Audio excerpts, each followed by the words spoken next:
جبکہ پورے قرآن مجید میں یہ الفاظ کسی دوسرے نبی یا رسول کے لیے ایک بار بھی استعمال نہیں ہوئے ہیں۔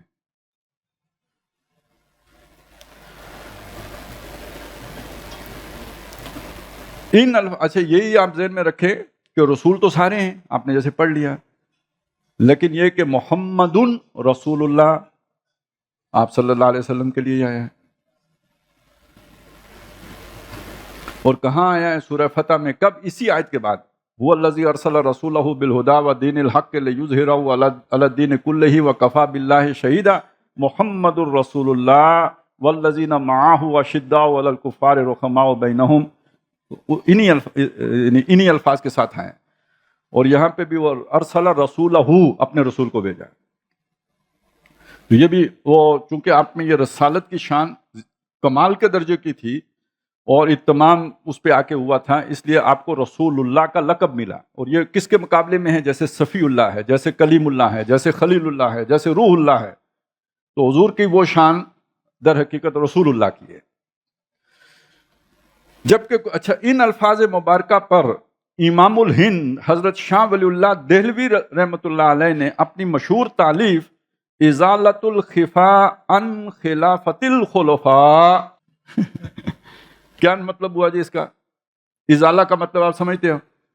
ہاں، کسی مسئلے کا ازالہ کرنا یعنی اسے حل کرنا، زائل کر دینا، اس مسئلے کو جو کھڑا تھا، جو رکاوٹ کھڑی تھی، اس کو زائل کر دینا، ہٹا دینا۔ ازالہ کرنا کس چیز کا؟ خفا، اس خفیف غلطی کا جو ہے ان خلافت الخلفاء، خلفاء کی خلافت کے بارے میں جو خفیف مغالطے ہیں ان کا ازالہ، جو انہوں نے ایک کتاب لکھی۔ کون سے خلفاء کے بارے میں مغالطے ہیں اور کس کو ہیں؟ خلفاء ثلاثہ کے بارے میں، یعنی حضرت ابو بکر صدیق رضی اللہ تعالیٰ عنہ، حضرت عمر رضی اللہ تعالیٰ عنہ، حضرت عثمان رضی اللہ تعالیٰ عنہ، ان کے بارے میں کچھ اشکالات ہیں، کچھ مغالطے ہیں۔ کن کو؟ اہل تشیع حضرات کو۔ اور ان کا ازالہ کس نے کیا؟ ایک کتاب لکھ کے شاہ ولی اللہ رحمۃ اللہ علیہ نے۔ تو ازالۃ الخفاء عن خلافۃ الخلفاء میں مفصل کلام کیا ہے اس آیت پر۔ کس نے کیا؟ شاہ ولی اللہ نے کیا، اور تفصیلی کلام کیا ہے۔ اور انہیں نبی اکرم صلی اللہ علیہ وسلم کے مقصد بعثت کی تعیین کے ضمن میں مرکزی اہمیت کا، اور انہیں نبی اکرم صلی اللہ علیہ وسلم کے مقصد بعثت کی تعیین کے ضمن میں مرکزی اہمیت کا حامل قرار دیا ہے۔ اسی طرح مولانا عبید اللہ سندھی مرحوم نے بھی ان الفاظ کو بین الاقوامی اسلامی انقلاب کا عنوان قرار دیا ہے۔ بہر نو حضور صلی اللہ علیہ وسلم کی بعثت کی تمامی و تکمیلی مقصد کے فہم کے لیے ان الفاظ مبارکہ پر غور و تدبر لازمی ہے۔ یعنی یہ جو آیت ہے اس کی اہمیت کیا ہے پہلے وہ اجاگر کی گئی ہے۔ اور یہ جو ہمارا یہ دور ہے یعنی بر عظیم پاک و ہند میں جو شاہ ولی اللہ کے بعد کا دور ہے، تو اسے آپ شاہ ولی اللہ کا ایرا کہہ سکتے ہیں، اس لیے کہ جتنے بھی آپ کے مدارس ہیں اس کو اگر آپ لے کے پیچھے جائیں گے تو اس کا سلسلہ جا کے پہنچے گا شاہ ولی اللہ پہ۔ یہ علم اور یہ تعلیم جو اس وقت مدارس میں ہو رہی ہے، اس کو پیچھے لے کے جائیں گے تو یہ شاہ ولی اللہ پہ بھی پہنچے گی۔ اور دوسری طرف جتنے فکری دھارے ہیں، وہ بڑی عجیب بات ہوگی، یہاں تک کہ جو متجددین کے بھی سلسلے ہیں ان کو بھی اگر آپ کھولتے ہوئے پیچھے جائیں گے تو وہ بھی خوراک وہیں سے لیتے ملیں گے آپ کو۔ اور یہ جو اسلامی تحریکیں اٹھی ہیں، ابوالکلام آزاد ہوں، مولانا مودودی ہوں یا ڈاکٹر اسرار احمد ہوں، اس کو بھی جب آپ کھوجیں گے تو بات پہنچے گی کہاں پہ؟ شاہ ولی اللہ پہ۔ اتنی بڑی شخصیت ہیں شاہ ولی اللہ۔ اور شاہ ولی اللہ یہ کہہ رہے ہیں کہ قرآن مجید یا یہ جو بھی یہ ہمارا یہ نبی صلی اللہ علیہ وسلم کی شان میں جو یہ آیت آئی ہے، یہ مرکزی اہمیت کی آیت ہے۔ مرکزی اہمیت کیا ہوتی ہے؟ آپ اگر جب تک مرکزی کو نہ سمجھیں تو اس کے جو ارد گرد جو کچھ پایا جاتا ہے اسے کیا سمجھیں گے؟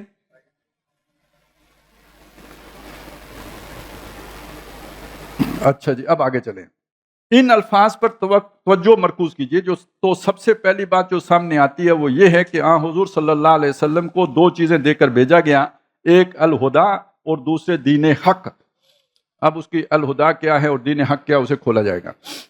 اچھا یہ تو ذہن میں ہے نا سارا کہ ہم نے سالانہ اجتماع کے موقع پر جس کو عنوان بنایا تھا وہ قرآن مجید کی 4 بنیادی اصطلاحیں ہیں. پھر یہ ظاہر ہے یہ کتاب کس کی ہے؟ مولانا مودودی کی ہے. اس پر جوابی جو دعویٰ دائر کیا وہ کس نے کیا؟ مولانا وحید الدین خان صاحب نے. اب ڈاکٹر صاحب اس کے بعد کی شخصیت ہیں تو وہ اسی بات کو یعنی انہی 4 بنیادی اصطلاحوں کے مضمون کو ایک نئے انداز میں پیش کر رہے ہیں.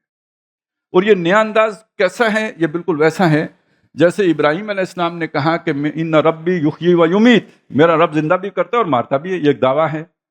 اور اس کے بدلے میں عازر نے دعویٰ کر دیا، وہ نمرود نے دعویٰ کر دیا کہ انا احیی و امیت، اور وہ کچھ اس کا مظاہرہ بھی کر کے دکھا دیا.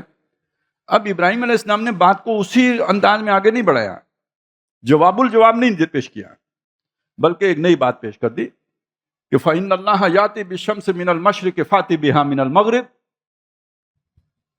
تو ڈاکٹر صاحب یہاں پہ یہ بات کر رہے ہیں. ایک بات پیش کی مولانا مودودی نے، اس کا دوسروں نے کاؤنٹر کیا. اب اس کا کاؤنٹر نہیں کر رہے، وہ ایک نئی طرف سے آ گئے کہ بھائی ٹھیک ہے وہ تو توحید کے مضمون کے ذیل میں آئے گا نا. ہم توحید کو ادھر رکھتے ہیں تھوڑی دیر کے لیے، رسالت کے مضمون کو لے کے چلتے ہیں کہ رسالت کا مقصد کیا ہے. تو وہ بھی اگر اسی بات تک پہنچاتا ہے تو آؤ پھر اس میدان میں آ جاؤ. ٹھیک ہے، تو اسی ایک مضمون کو ہم ایک دوسرے انداز میں سمجھنے کی کوشش کر رہے ہیں. اور جب ایک مضمون کو آپ کئی انداز میں سمجھیں، جیسے قرآن تصریف آیات کہتا ہے ایک پھول کا مضمون ہو تو 100 رنگ سے باندھوں، تو اس مضمون کی ڈپتھ، اس کی وسعت، اس کے تمام پہلو آپ کے ذہن کے سامنے اجاگر ہوتے چلے جاتے ہیں. کوئی ایک پہلو نہیں ہوتا، آپ یک رخے نہیں ہوتے. اس کا فائدہ کیا ہوتا ہے؟ مخاطب جس طرف سے بھی آئے آپ کو پتہ ہوتا ہے کہ یہ کس اسٹیشن سے بول رہا ہے، اس کی لائن آف آرگومنٹ کیا ہے، یہ آپ کو فوراً پتہ لگ جاتا ہے. تو ہم آپ کو فکری چمک عطا کرنے کی کوشش کر رہے ہیں. ان الفاظ پر توجہ. اچھا جی، اب آ جائیں الہدا. الہدا کو وسیع لغوی مفہوم پر رکھیے تب بھی بات غلط نہ ہوگی، لیکن نظائر قرآنی التوبہ الفتح الصف ترجمہ وہی ہے جس نے بھیجا اپنے رسول صلی اللہ علیہ وسلم کو الہدا اور دین حق کے ساتھ تاکہ غالب کر دے اسے کل دین پر، کی مدد سے اس کی مراد کے تعین کی کوشش کی جائے تو وہ ہے قرآن حکیم. الہدا کی مراد یعنی الہدا کا لفظ بول کر ارادہ کیا کیا گیا، ذہن میں تصور کیا تھا، تو اس کی مراد وہ کہلائے گا. تو وہ مراد کیا ہے؟ وہ ہے قرآن حکیم. اچھا جی، جو پتہ نہیں ہم نے پرانی انگریزی پڑھی ہے اب نئی ہو گئی ہے، یوتھ کا زمانہ ہے تو کافی چیزیں نئی نئی بھی آ گئی ہیں. یہ جو آرٹیکل دی کا استعمال ہے نا، یہ دا کا، تو یہ کسی بھی ناؤن کے اوپر جب لگتا ہے تو وہ 2 میں سے ایک معنی ہوتے ہیں. 2 معنی کا امکان پیدا ہو جاتا ہے. ایک یہ کہ وہ جس ناؤن کے اوپر لگا ہے، کیٹ کے اوپر لگا ہے یا کاؤ کے اوپر لگا. کاؤ کس کو اچھی لگی تھی ادھر؟ آپ کو دودھ اچھا لگتا ہے تو کیٹ ذرا کیوٹ ہوتی ہے تو ہمارے مزاج میں کیٹ فٹ آ گئی ہے. چلیں خیر.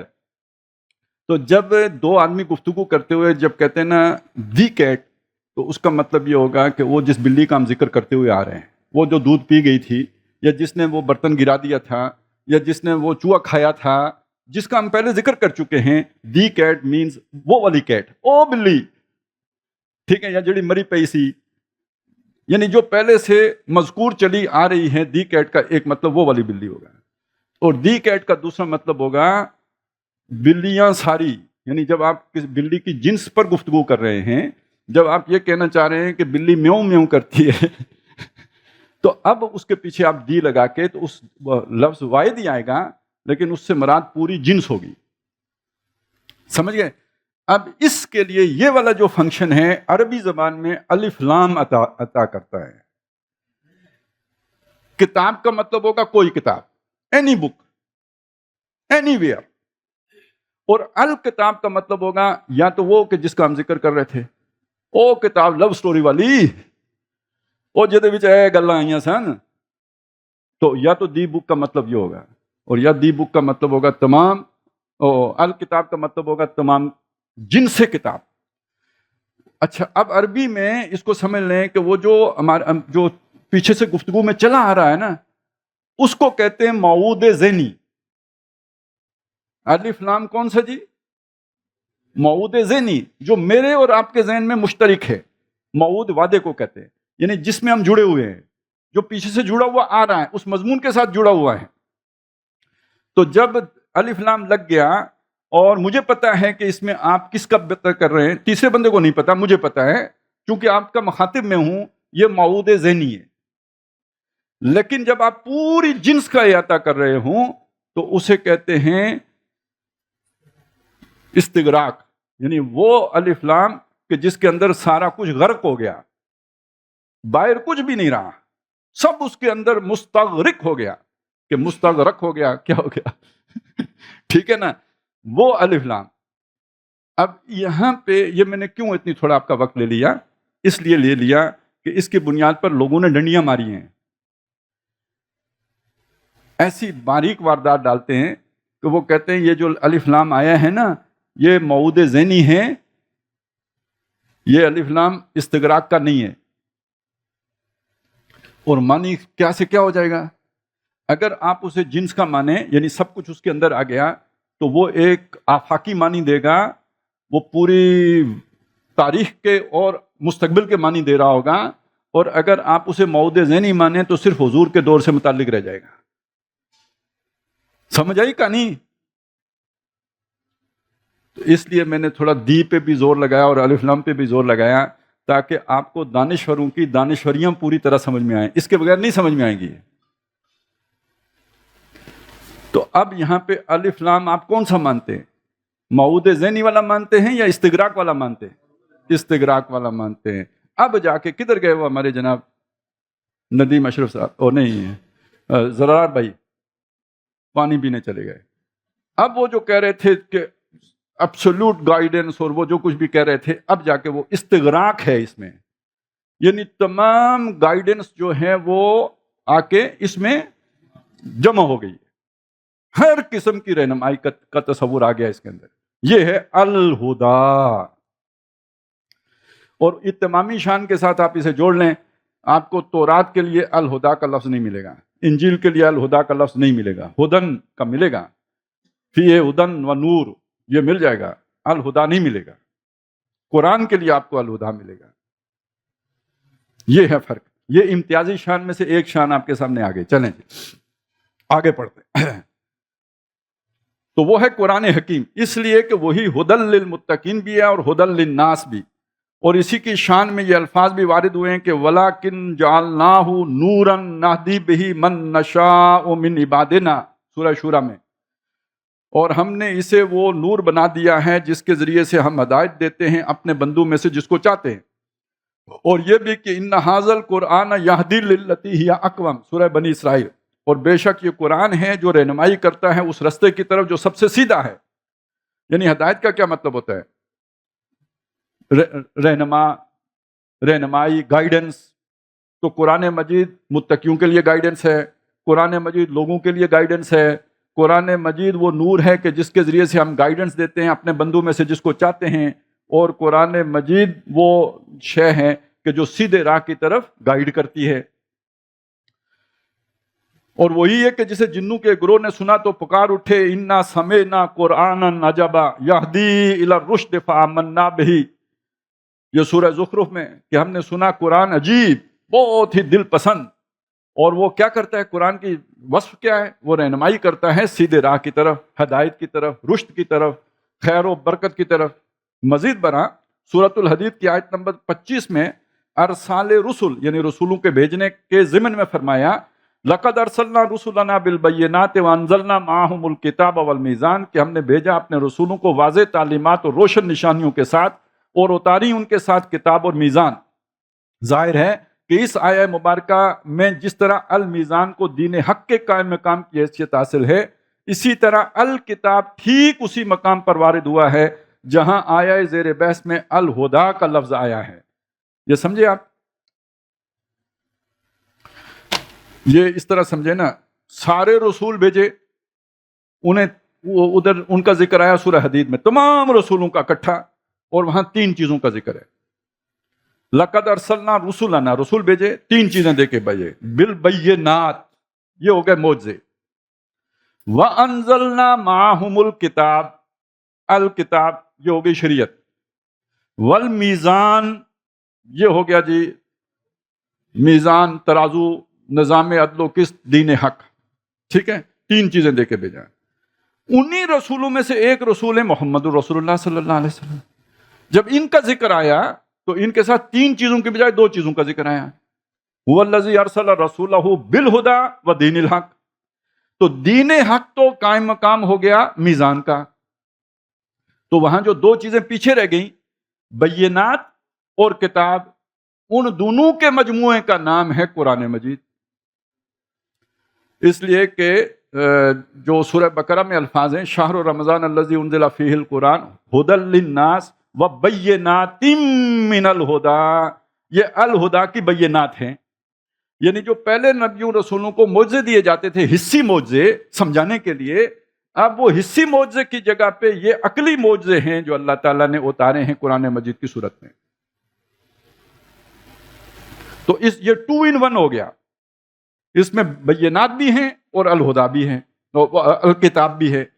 تو الہدا در حقیقت دو چیزوں کا مجموعہ ہو گیا، بینات پلس کتاب، اور کتاب کا مطلب کیا ہوا؟ احکام، اور بینات کا مطلب وہ آیات جو ایمان سے بہت۔ یہ سورہ نور کی جو پہلی آیت ہے وہ کیا ہے؟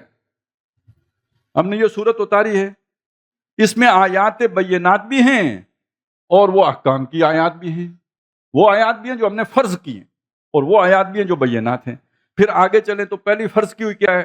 الزانی والزانیہ، وہ جو پھر وہ یہ احکام آ گئے، اور آگے چلے اللہ نور السماوات والارض، اللہ نور السماوات والارض مثل نورہ کمشکات فیہا، یہ آیات بینات ہیں جنہیں عام طور پر ہم متشابہات کہتے ہیں۔ تو وہ اس طرح کی محکم نہیں ہوتی ہیں، لیکن یہ کہ وہ معجزے کی طرح ہوتی ہیں، وہ ان حقائق کو بیان کر رہی ہوتی ہیں جو ہمارے حواس کی گرفت میں نہیں آ سکتے، وہ آیات بینات ہیں۔ تو ان دونوں کے مجموعے کا نام ہے الہدا، جس کا دوسرا نام کیا ہے جی؟ القرآن العظیم، القرآن الحکیم، القرآن المجید، یہ اسی الہدا ہی کے نام ہیں۔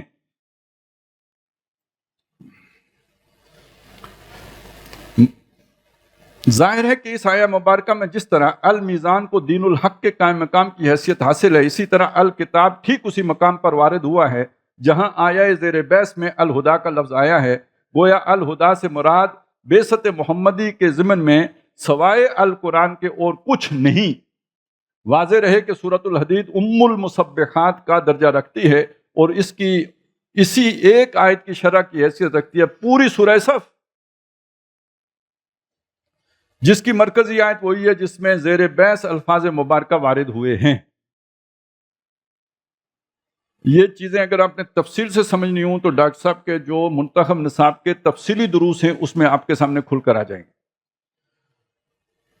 اور پھر بھی نہ سمجھ آئیں تو اس کے بعد ہمارے درس بھی سننے، ہم تو اسی کی تشریح کرتے رہتے ہیں نا، جو ڈاکٹر صاحب نے سوچا ہم نے کہ مشکل کیا ہے تو اس کو آسان کرنے کی کوشش کرتے ہیں۔ اچھا جی، اب الہدا کا پتہ لگ گیا، حضور کو صلی اللہ علیہ وسلم کتنی چیزیں لے کے آئے؟ 2، ایک کیا تھی؟ الہدا، وہ یقین ہو گیا وہ کیا چیز ہے؟ قرآن مجید۔ اب دوسری آئے دین الحق، اسی طرح دین الحق کو بھی خاص ظاہری ترکیب اضافی پر معمول کر لیا جائے، گویا اس کا ترجمہ کیا جائے حق کا دین، خواہ اسے ترکیب توصیفی بشکل ترکیب اضافی مان کر ترجمہ کر لیا جائے، یعنی بعض اوقات مرکب توصیفی مرکب اضافی کی شکل میں بھی آ جاتا ہے۔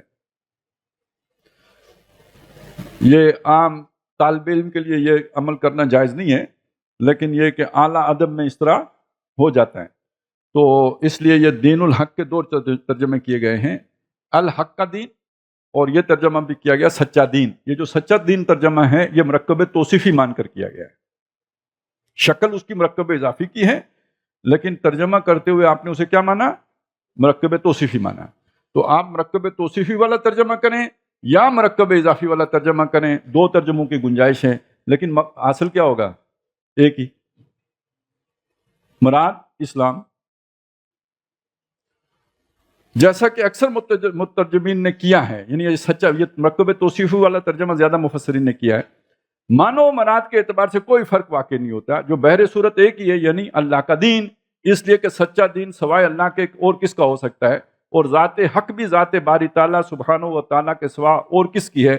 بفوائے آیات قرآنی ذالک بان اللہ هو الحق، تو الحق کون ہے؟ اللہ، تو دین الحق اللہ کا دین، الحق کا دین یعنی اللہ کا دین۔ وَيَعْلَمُونَ أَنَّ اللَّهَ هُوَ الْحَقُّ الْمُبِينُ، اور وہ جان لیں گے کہ اللہ تعالیٰ ہی، یا وہ خوب جانتے ہیں کہ بے شک اللہ تعالیٰ ہی ہے واضح طور پر الحق۔ گویا دین الحق بالکل مساوی و مترادف ہے دین اللہ کے، اور عجیب بات ہے کہ قرآن حکیم میں 3 ہی بار آیت زیر بحث کے ضمن میں دین الحق کی ترکیب استعمال ہوئی ہے، اور پورے قرآن میں ٹھیک 3 ہی مرتبہ دین اللہ کے الفاظ وارد ہوئے ہیں۔ لفظ دین پر توجہ کو مرکوز کیجئے تو عربی لغت میں اس کا، اچھا اب اس کی طرف بعد میں آتے ہیں، اس کا دین کا مفہوم کیا ہے۔ تو ویسے قرآن مجید نے ہمیں یہ بتایا ہے کہ دین جو ہے وہ کون سا ہے جی؟ کوئی ایک بندہ ذرا جس طرح مکبر جو ہے نا پیچھے تکبیر کہتا ہے، اس طرح کہے کہ دین کیا ہے؟ اسلام، ثابت کریں۔ ان الدین عند اللہ الاسلام، اور ومن یبتغی غیر الاسلام دینا فلن یقبل منہ۔ ذرا یہ اس بات پر آپ کا یقین ہے؟ تو جب آپ کو پتہ لگے گا نا اسلام ہے کیا، تو پھر پتہ لگے گا کہ ہم میں اسلام کوئی نہیں ہے، ہم نے کچھ اور شے کو دین بنا رکھا ہے۔ اس بات کی سمجھ آنا کہ یہ تو سمجھ لیا بہت آسانی سے کہ اللہ کے ہاں مقبول دین صرف اسلام ہے، لیکن اسلام ہے کیا اور دین کسے کہتے ہیں؟ شکر ادا کریں کہ آپ کو نہیں پتہ، نہیں تو عذر شذر قطع متا ہو جانا سی۔ اور آج آپ کی شامت آ گئی، آج آپ کا کوئی عذر باقی نہیں رہنا ہے کہ پتہ نہیں تھا کہ دین کسے کہتے ہیں۔ مرضی ہے، ہمت کی بات ہے، میں اسی لیے بتا رہا ہوں کہ جسے خوف خدا نہیں ہے ابھی دوڑ جاؤ، اور جسے کل اللہ کی پیشی کا خطرہ ہے ابھی سمجھنے کے لیے چوکنے ہو کے بیٹھ جاؤ، کیونکہ اس کے بغیر چھٹکارا نہیں ہے۔ وَمَن يَبْتَغِ غَيْرَ الْإِسْلَامِ، ہو سکتا ہے کہ آپ نے غیر اسلام کو دین بنا رکھا ہو، تو یہ تو موقع ہے سیکھنے کا، آج نہ سیکھے تو کل اللہ کے سامنے جواب کیسے دیں گے؟ میری ضرورت نہیں ہے کہ آپ میرے لیے سیکھیں، نہ کسی جماعت کی ضرورت ہے، نہ کسی مولوی صاحب کی ضرورت ہے کہ آپ سیکھیں، آپ کی اپنی ضرورت ہے، کیونکہ کل اللہ کے سامنے جا کے آپ نے پیش ہونا ہے۔ مس گائیڈ نہ ہو۔ اب آگے چلیں، سمجھتے ہیں کہ دین کسے کہتے ہیں۔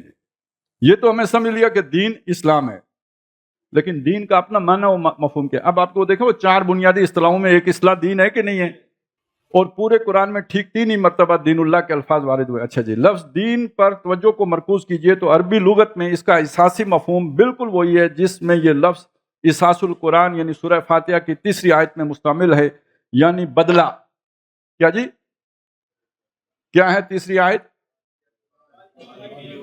مالک یوم الدین، اور مالک یوم الدین کا کیا ترجمہ ہے؟ 4 آوازیں آتی ہیں، مجھے ایک بھی نہیں سنائی دیتی۔ بدلے کے دن کا مالک، کس نے کہا؟ ٹھیک ہے، دور سے آواز اچھی آتی ہے۔ بدلے کے دن کا مالک، جو نا محلہ نیکی کی صورت میں ہوگا، نیکی کا جزا کی صورت میں ہوگا، اور بدی کا سزا کی شکل میں۔ لیکن اب بدلہ 2 ہی طرح کا ہے۔ کیا ہیں جی 2 بدلے آخرت میں؟ یا جنت یا دوزخ، اور یہ جنت و دوزخ کسی اصول پر یا پسند و ذاتی پسند و ناپسند پر؟ اصول پر، یہ بات ہے۔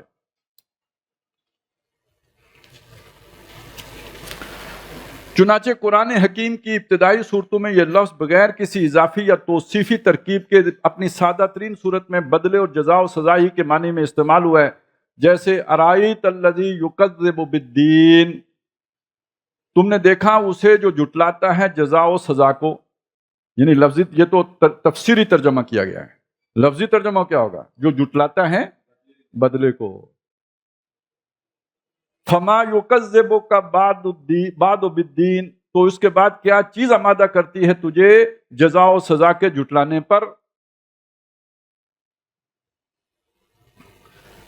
کلا بل تکذبون بالدین، کوئی نہیں بلکہ تم جھٹلاتے ہو جزا و سزا کو۔ یہاں اصل میں جتنی جگہ پہ بھی جزا و سزا کا لفظ استعمال ہوا ہے، لغوی معنی کیا ہوگا جی؟ بدلے کو جھٹلاتے ہو۔ اور سورہ فاتحہ کے علاوہ تمام مقامات پر 12 مرتبہ آیا ہے یہ لفظ یوم کی اضافت کے ساتھ، یعنی یوم الدین۔ یہاں یہ وہ جگہ ہیں کہ یہ 3 جگہ ہیں جہاں پہ الدین ہی آیا ہے، لیکن 12 مقامات ہیں جہاں یوم الدین آیا ہے، بدلے کا دن۔ پھر چونکہ بدلے اور جزا و سزا کا تصور لازماً مستلزم ہے کسی قانون اور ضابطے اور اس کی اطاعت و مطابعت کے تصور کو، مطابعت کے تصور کو، لہذا لفظ دین نے بھی جب اپنی اصل لغوی اساس سے اٹھ کر قرآنی اصطلاح کی صورت اختیار کی تو اس میں اولاً اطاعت کا مفہوم پیدا ہوا۔ اب یہ ذرا یعنی کیا کہتے ہیں اس کو، تھوڑا ثقیل سا مضمون آ رہا ہے۔ اپنی اصل سے اٹھ کر، تو لیٹا ہوا کہاں تھا جہاں سے اٹھا ہے؟ لغت میں لیٹا ہوا تھا، اب ادھر سے اٹھا ہے، آنکھ کھولی ہے، جمائی لی ہے اور انگڑائی لی ہے، اور جو جس جگہ پہ جا کے کھڑا ہوا ہے وہ اب نیا معنی کون سا آیا اس میں؟ اطاعت کا۔ اب دیکھیے بدلے سے اطاعت کے معنی پہ جمپ کیسے لگا دیا، سیکوینس کیا ہے؟ یہ جب تک آپ ڈوری ملائیں گے نہیں نا تو یہ مضمون آپ کا جو نا کٹا پھٹا رہے گا۔ جوڑیں تو بدلہ تو اصل میں جزا و سزا دونوں کو کہتے ہیں، لیکن اس بدلے کے لیے ضروری ہے کہ کوئی اصول ہو جس کی اگر تابعداری کی جائے تو اچھا بدلہ ملے، اور اس کی اگر نافرمانی کی جائے تو برا بدلہ ملے۔ اس اصول کو شریعت کہتے ہیں، قانون کہتے ہیں، ضابطہ کہتے ہیں۔ لہذا وہ اصول بھی دین ہے اور اس کی تابعداری کو بھی دین کہیں گے، یعنی اطاعت کو بھی دین کہیں گے۔ کہ آپ کس دین کی تابعداری کرتے ہو، یعنی جس دین کے تابع ہو وہ آپ کا دین ہے، جس کی اطاعت کر رہے ہو اس کے دین پر ہو، وہی آپ کا دین ہے۔ اس طرح وہ کھچ کے ثم دنا فتدلا، اپنی اصل پر قائم رہتے ہوئے وہ لٹک کے آگے بڑھ کر یا اٹھ کر کھڑا ہو کر اب وہ بن گیا کیا جی؟ اصطلاحی مفہوم اس کے اندر آ گیا، اور اطاعت کو بھی دین کہا جانے لگا۔ اب وہ اس کی مثالیں آ رہی ہیں قرآن مجید کے استعمالات میں سے، یہ کوئی یعنی فقہ کی کتابوں میں سے نہیں، قرآن کی استعمالات میں سے وہ لایا جا رہا ہے، جو قرآن نے اس کو اطاعت کے معنوں میں جہاں جہاں استعمال کیا ہے۔ اٹھ کر قرآنی اصطلاح کی صورت اختیار کی تو اس میں اولاً اطاعت کا مفہوم پیدا ہوا، چنانچہ قرآن حکیم میں 2 مرتبہ مخلص لہ الدین اور 1 بار مخلص لہ دینی اور 6 مرتبہ مخلصین لہ الدین کے الفاظ اطاعت اور بندگی اور فرمانبرداری کو اللہ تعالیٰ کے لیے خالص کر لینے ہی کے مفہوم میں آئے ہیں۔ چنانچہ وہاں جا کے آپ دیکھیں گے تو اپنی اطاعت کو اللہ کے لیے خالص رکھتے ہوئے دین کا ترجمہ اطاعت کیا گیا ہے۔ مخلصین کو خالص رکھنا، اور کیا خالص رکھنا؟ نہیں، اب آپ یہاں پہ اگر لغوی ترجمہ کریں اپنے بدلے کو اللہ کے لیے خالص رکھتے ہوئے تو کیا بنے گا؟ کوئی ترجمہ بنا؟ عبارت جو ہے نا اس کو سپورٹ ہی نہیں کر رہی آپ کے ترجمے کو، تو یہاں آپ مجبور ہیں کہ اس کا ترجمہ کیا کریں؟ اطاعت کریں۔ تو بیچ میں یہ جتنا بھی آپ نے سفر طے کیا بدلے سے اطاعت تک، یہ نقل کا جو ہے نا وہ سفر نہیں ہے، یہ عقل کا سفر ہے۔ یہ فل ان دی بلینکس آپ نے اپنے عقل سے کیے، اور اگر نہ ہو عقل تو پھر کیا کریں گے؟ اس کو قرآن تدبر کہتا ہے۔ یہ جو خالی جگہ پر کرنے کا عمل ہے یہ تدبر ہے، اور یہ نہیں پورا ہو سکتی جب تک کوشچن نہ آئے۔ اور آپ کو اگر یہ ادب سکھا دیا جائے کہ سوال پیدا ہی نہیں ہونا چاہیے، یہ شیطان پیدا کرتا ہے، تو پھر ہو گیا تدبر۔ ہاں، آپ میں سوال پیدا ہو تو کسی اپنے سے کم علم کے آگے وہ سوال نہ کھڑا کر دیں، یہ شیطانی شروع ہو جائے گی۔ خود غور کریں، جتنا ہو سکتا ہے نہ سمجھ آئے پھر اپنے سے کسی بڑے عالم کے پاس جائیں، جہاں سے آپ کا مسئلہ حل ہو سکتا ہو۔ وہاں سے نہ حل ہو، سکون نہ آئے، کسی اور کے پاس جائیں۔ لیکن پہلے اپنا گھوڑا پورا دوڑا لیں، تاکہ اب جو جیسے ہوم ورک ہوتا ہے نا وہ آپ کر چکے ہوں، تب اس کی بات آپ کو پلے پڑے گی. آپ اٹھ کے یوں ہی وہ جیسے ہوتا ہے نا کہ آپ کو ایکسیس ملی ہوئی ہے تو جیسے نقل مار لیتے ہیں ہم پیپر میں، تو اسی طرح جا کے کسی سے پوچھ کے تو سمجھ لیں گے، اسے بندے کو سمجھ نہیں آتی. پہلے اپنی کھڑکیاں کھولیں، پورا زور لگائیں، اس سے کم از کم ذہن اس کو قبول کرنے کے لیے تیار ہو گیا. آپ کو سمجھ نہیں بھی آئی تو ذہن کھل گیا. وہاں پہ جب آپ کسی کے ساتھ جا کے ڈسکس کریں گے، کسی عالم کے سامنے پیش کریں گے، وہ آپ کو اس کا جواب دے گا. اچھا، اس کے جواب سے آپ مطمئن نہیں ہوتے، اس سے بحث کرنے کی ضرورت نہیں ہے. اس سے اٹھے، کسی اور سے پوچھ لیں، ہو سکتا ہے اس سے کم علم والا آدمی آپ کے مطلب کی بات کر دے. تو اس لیے یہ اس کا طریقہ یہ ہے. لیکن اگر وہ اپنا اشکال لے کر یا جو بھی آپ کے ذہن میں سوال ہے وہ لے کے آپ عوام میں چلے گئے تو ویڈیو تو آپ کی ہٹ ہو جائے گی، لیکن سارے لوگوں کی گمراہ کرنے کا وبال آپ کے اوپر آئے گا. خود کچے تھے اور ان کو بھی کچا کر دیا. تو اس کو ذہن میں رکھیں. یہ ذرا تھوڑا سا اس مطالعے سے ہٹ کر ایک ٹپ ہے جو میں نے آپ کو دی ہے.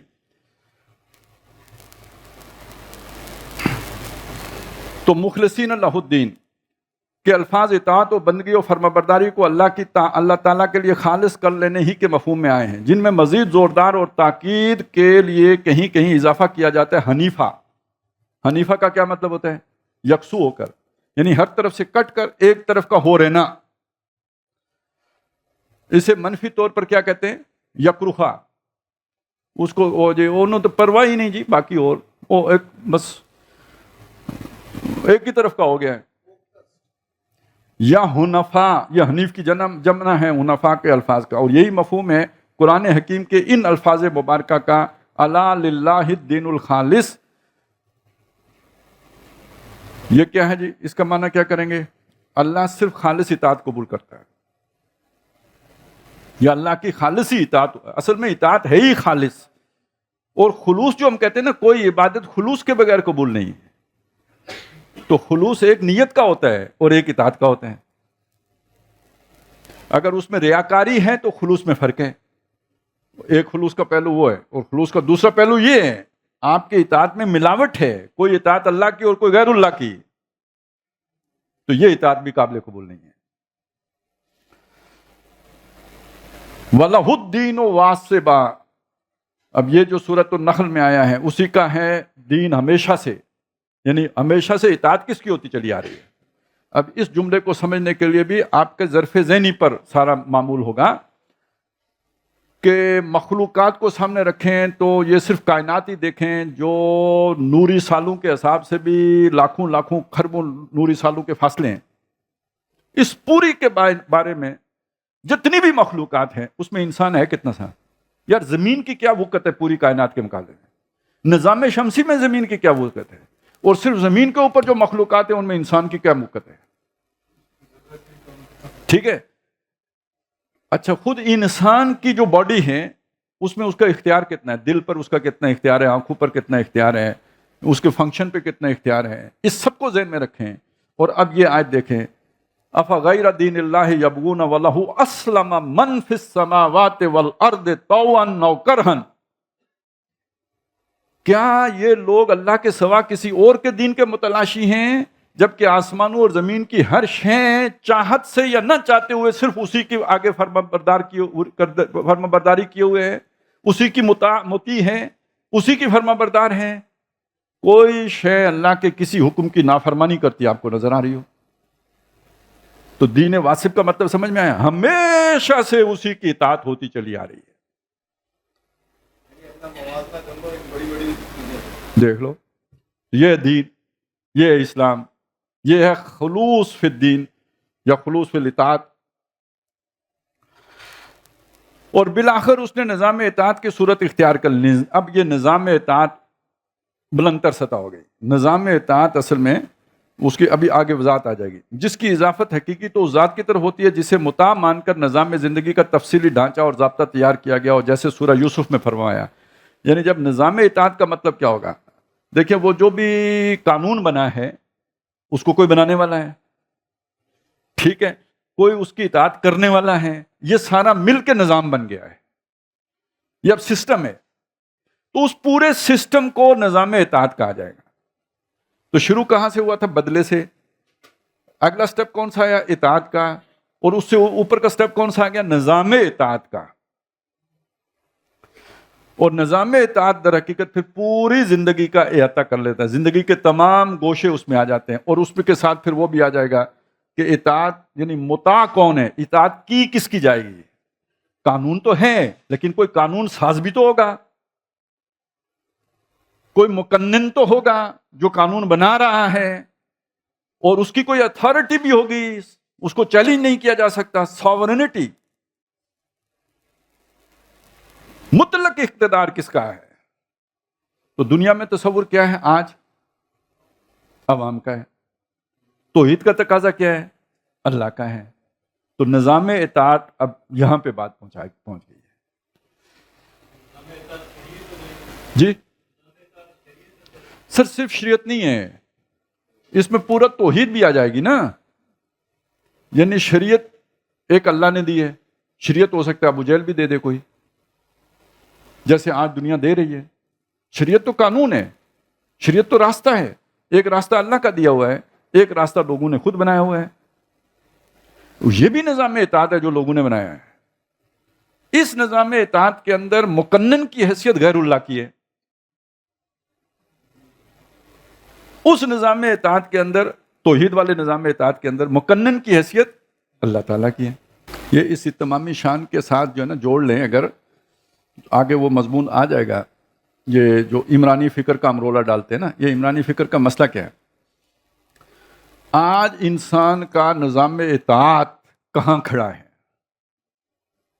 اس کے گوشے کیا ہیں، کہاں کہاں کیا کیا احکام ہیں جو دیے گئے ہیں۔ یہ جب تک آپ نے اکنامکس نہ پڑھی ہو، جب تک آپ نے پولیٹیکل سائنس نہ پڑھی ہو، جب تک آپ نے سوشیالوجی نہ پڑھی ہو، جب تک آپ نے جدید سائیکالوجی نہ پڑھی ہو، آپ کو پتہ ہی نہیں۔ ادھر آپ نے مان لیا کہ نظام اطاعت اللہ کا ہے، ادھر جو اس وقت چل رہا ہے اس کا آپ کو پتہ ہی نہیں، تو اس کو اٹھا کے ادھر فٹ کیسے کریں گے؟ یہ تو بالکل ایک ایسی بات ہے جیسے درزی کو پتا ہو کہ پاجامہ کیسے سلتا ہے اور یہ کہ قمیض کیسے سلتی ہے، یہ اسے پتا ہے، پورا پورا پتا ہے، لیکن جس کے لیے وہ سی رہا ہے اس کا ناپ ہی نہیں، اس کی عمر کا ہی نہیں پتا، اس کے جسئی کا نہیں پتا۔ تو اب فٹ آ جائے نہ آئے، آپ سمجھ سکتے ہیں کہ کتنا امکان اس کا ہے کہ وہ بالکل فٹ نہیں آئے گا۔ 90% اس کا امکان ہے کہ نہیں فٹ آئے گا، اور 10% اگر فٹ آ گیا تو یہ معجزہ ہے کہ نائی وہ درزی نے ناپ لیے بغیر سی دیے اور پورے آ گئے تو معجزہ ہو گیا۔ اب وہ پہنچ گیا جی پورے نظام تک۔ کذالک کدنا لیوسف، اس طرح ہم نے یوسف کے لیے تدبیر کی۔ ما کان لیاخذ اخاہ فی دین الملک، یعنی یوسف کے لیے یہ ممکن نہیں تھا کہ بادشاہ کے دین میں اپنے بھائی کو روک لیتا۔ اسی طرح ہم نے تدبیر کر دی یوسف کے لیے، ورنہ بادشاہ کے قانون کی روح سے وہ مجاز نہ تھا کہ اپنے بھائی کو روک سکے۔ گویا مصر کے اس دور کے رائج الوقت نظام ملوکیت کو، جس میں مطاع مطلق کی حیثیت بادشاہ یا ملک کو حاصل تھی، قرآن حکیم دین الملک سے تعبیر کرتا ہے، اور ٹھیک اسی مفہوم سینس میں قرآن مجید نے استعمال کیے ہیں دین اللہ کے الفاظ سورۃ النصر میں، اذا جاء نصر اللہ والفتح ورأیت الناس یدخلون فی دین اللہ افواجا، جب آ گئی اللہ کی مدد اور فتح اور دیکھ لیا تم نے لوگوں کو کہ داخل ہوتے ہوئے اللہ کے دین میں فوج در فوج۔ گویا حضور صلی اللہ علیہ وسلم کی 20 سال سے زائد جد و جہد کے نتیجے میں جب عرب میں یہ صورتحال پیدا ہو گئی کہ اللہ ہی کو مطاع مطلق مان لیا گیا، اور لوگ جوک در جوک اور گروہ در گروہ اس کے نظام اطاعت میں داخل ہوتے چلے گئے، تو اسے قرآن مجید نے دین اللہ کے الفاظ سے تعبیر کیا۔ اور اس اعتبار سے دیکھا جائے تو ہرگز غلط نہ ہوگا اگر دور جدید کے محبوب اور مقبول طرز حکومت یعنی جمہوریت کو، جس میں غلط یا صحیح بہرحال نظری طور پر حاکمیت کے حامل قرار دیے جاتے ہیں جمہور، تعبیر کیا جائے دین الجمہور کے الفاظ سے۔ یعنی اگر دین الملک اس لیے دین الملک ہے کہ جہاں قانون بادشاہ نے بنایا اسے دین الملک کہیں گے، اور دین اللہ اس لیے دین اللہ ہے کہ وہاں قانون بنانے کا اختیار اللہ کے پاس ہے، تو جہاں قانون بنانے کا اختیار جمہور کے پاس ہو اور یہ بات مانی جاتی ہو، صحیح طور پر مانی جاتی ہو یا غلط طور پر، مطلب یہ کہ واقعی ان کے پاس ہے یا نہیں ہے، اس کو اس بحث میں نہیں پڑھتے، لیکن کتابوں میں یہ مانا جاتا ہے کہ جمہور کے پاس ہے، تو اس اصول پر پھر اسے کیا کہیں گے؟ دین الجمہور، یا آپ اسے دین الناس کہہ لیں، لوگوں کا دین۔ البتہ قرآن حکیم میں دین کی ایک دوسری نسبت و اضافت بھی بکثرت وارد ہوئی ہے، جسے اضافت مجازی قرار دیا جانا چاہیے، یعنی دینی یا دینکم یا دینہم۔ آئی سمجھ؟ یعنی دین اللہ کا مطلب تو ہوا اللہ کا دین، تو دینی میرا دین، یہ اس معنی میں تو نہیں ہے نا جس معنی میں دین اللہ ہے۔ وہاں اللہ قانون بنانے والا ہے اس لیے دین اللہ ہے، وہ دین الملک بادشاہ قانون بنانے والا اس لیے دین اللہ ہے۔ جب میں نے کہا دینی لکم دینکم ولی الدین، تو یہ یہاں کس معنی میں دین کا لفظ آیا ہے؟ ہاں، جس پر آپ یہ وہی، یعنی جس کو اس نظام میں دین کو اطاعت کو مان کر اس پر عمل درآمد شروع کر دیا، وہ اس کا دین ہو گیا۔ تو اس کو یہاں پہ کہا مجازی معنوں میں۔ یہ مجازی معنی کیا ہوتے ہیں؟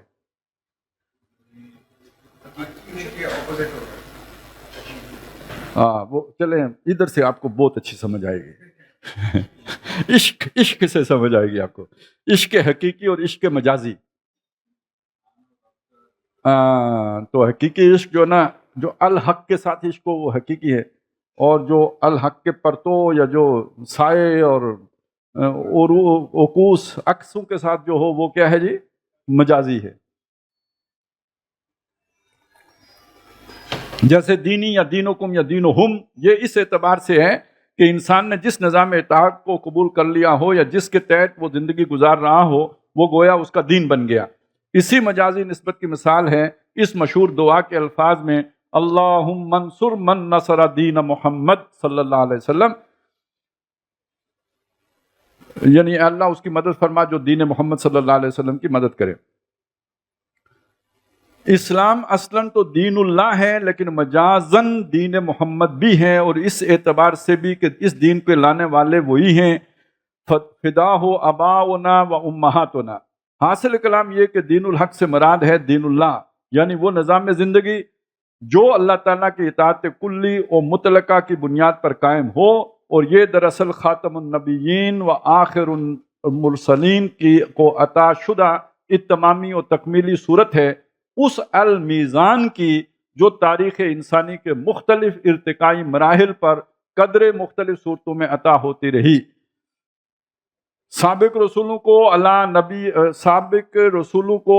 اللہ نبینا علیہم الصلاۃ والسلام، اور اس اعتبار سے اس کی حیثیت ہے اس نظام عدل اجتماعی کی، جس میں ہر ایک کے حقوق و فرائض کا صحیح تعین کر دیا گیا ہے تاکہ لوگ قائم رہیں اس نظام قسط پر۔ اچھا، یہ جو مضمون یہاں پہ آیا ہے، یعنی ایک میزان وہ ہوتی ہے جس میں آپ آلو پیاز تولتے ہیں، ایک میزان وہ ہوتی ہے جو اللہ تعالیٰ نے کائنات کا توازن قائم رکھنے کے لیے بنائی ہے، وہ والسماء رفعہا ووضع المیزان، اور ایک میزان انسانوں کے درمیان حقوق و فرائض کے تعین میں ہوتی ہے، عورت مرد کے حقوق کیا ہوں گے، فرائض کیا ہوں گے، سرمایہ اور محنت کے درمیان توازن کیسے قائم کیا جائے گا۔ اور جو آج کی دنیا کا سب سے بڑا مسئلہ ہے کہ ایک طرف ایک انارکسٹ سوچ ہے، آزادی، لبرلزم، اور اس درجے میں کہ کوئی سٹرکچر ہونا ہی نہیں چاہیے، کوئی حکومتی نظام ہی نہیں ہونا چاہیے، انسان آزاد ہے جو چاہے، اس کے نتیجے میں انارکی پیدا ہوگی۔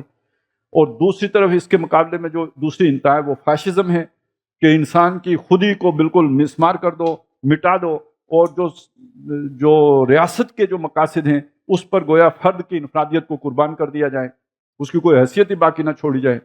یہ دو ایکسٹریمز ہیں۔ اس میں توازن کیسے قائم کیا جائے کہ فرد کی انفرادیت بھی مجروح نہ ہو اور ریاست بھی انارکی کی طرف نہ جائے؟ یہ کتنا مشکل، انسانی عقل آ کے ادھر بالکل بیٹھ جاتی ہے، کچھ نہیں کر پاتی۔ یہ سارا جو جھگڑا تھا جمہوریت ورسز کمیونزم، یہی جھگڑا تھا نا۔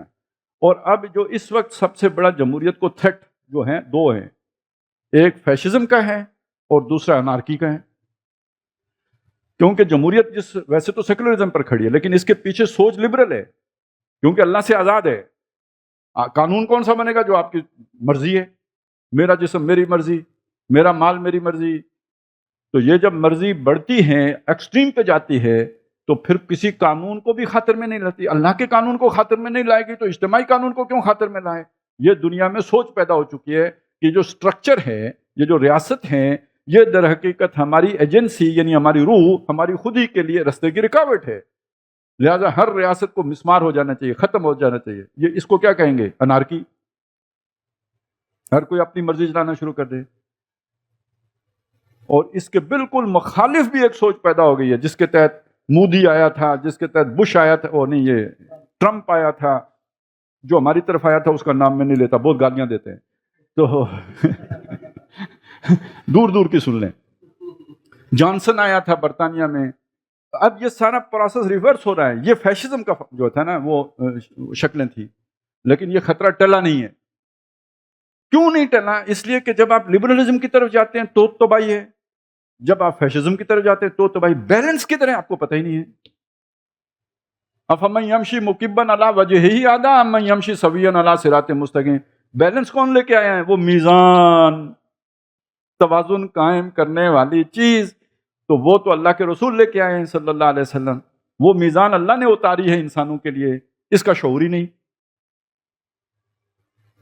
تو آپ کہتے ہیں وہ سارے دوزخ میں جائیں گے. میزان آپ نے صندوق میں رکھی ہوئی ہے اور خود ان کے نظاموں پر چل رہے ہوں. کوئی جرم کا اندازہ تو کریں نا آپ.